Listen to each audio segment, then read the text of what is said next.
Okay, so we have solved the system through graphing, where we graph the lines and we find the point where they cross.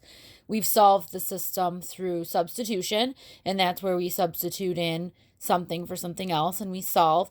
And now we're going to solve the system the third way, which is through elimination. So we're not going to graph and see where they cross. We're not going to use substitution. We're going to use something called elimination. Elimination involves basically eliminating or getting rid of a variable. How do you get rid of something? You add the opposite, right? So we're going to be adding in order to solve a system through elimination. All right, so what are we adding? Well, we're adding these two equations, actually. So we're going to put a big old plus sign there to show everybody that we're adding, and then we're just going to add. Now, in order to use elimination, you have to have opposites, right? So like 2x and negative 2x, those are opposites. If you have 2 of something and negative 2 of something, it cancels out. So we can go ahead and use elimination in this equation. So when we add a 2x plus a negative 2x, right, we get nothing, 0. When we add a y plus a y, we know these are 1s, so we know it's 1y plus 1y, so we know that's 2y. Bring your equal sign down, and then we add the 3 plus the 1. 3 plus 1 is 4. Okay, so now we're going to solve, of course, for this y. It's just a nice one-step equation. We're going to divide by 2 to get rid of that, and we find out that y equals 2. Now, we're solving a system, so we know we need an ordered pair. We need the point where they cross.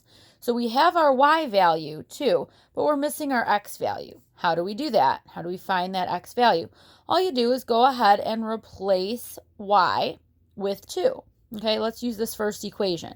So 2x plus, instead of 1y, okay, so instead of writing 1y, I'm going to write 1 times 2 because y is 2.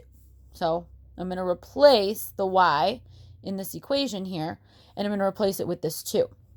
And then I'm going to finish writing the equation, equals 3.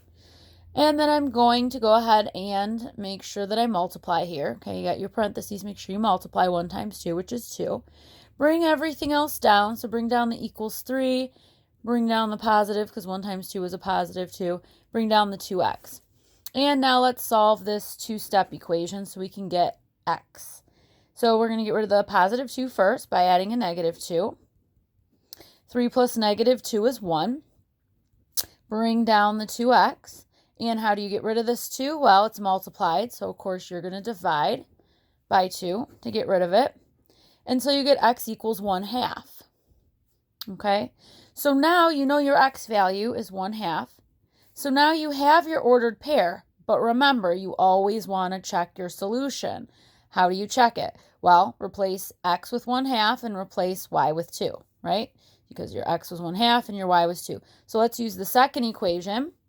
So it was negative 2x, but remember my x value is 1/2. So instead of negative 2 times x, I'm going to do negative 2 times 1/2. So negative 2 times 1/2. And then instead of plus 1y, I'm going to do plus 1 times 2, because that's what my y is. And then I'm going to check it and see if it's true. Negative 2 times 1/2 is negative 1. 1 times 2 is 2. Negative 1 plus 2 is 1. It works. I checked my solution. So now I know my solution is correct, and I just solved my system using elimination.